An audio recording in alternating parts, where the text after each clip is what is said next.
Hi అండి, అందరూ ఎలా ఉన్నారు? బాగున్నారా? నేనైతే చాలా బాగున్నానండి. మా పెద్ద బాబుకి అయితే పెదవేగిలో సీట్ వచ్చింది, అంబేద్కర్ గురుకులలో. అయితే వాడిని హాస్టల్కి తీసుకెళ్ళామండి.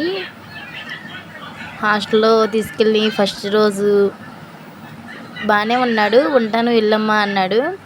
కానీ వాడిని క్లాస్కి పంపించి నేను మా వారు చాలా ఏడ్చామండి. ఎప్పుడు వాడిని వదిలి మేము ఉండలేదు. ఫస్ట్ టైం అని హాస్టల్లో వదిలేము.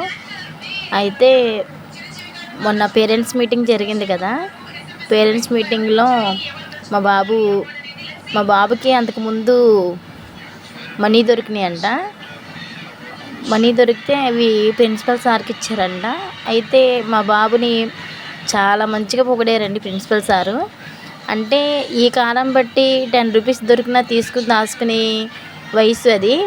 అయితే అయినా మీ బాబు దాచుకోకుండా మాకు అప్పచెప్పారని మమ్మల్ని ఎంతగానో పొగిడారండి. అలా పొగిడితే నాకు చాలా సంతోషం అనిపించింది. ఈ చిన్న వయసులోనే నా కొడుకు మాకు అంత మంచి గుర్తింపు తెచ్చినందుకు.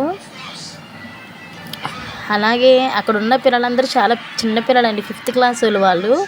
అయితే వాళ్ళందరూ ఇంటర్మీడియట్లోనే ఉండలేక వెళ్ళిపోతున్నారంట టీసీ తీసుకుని.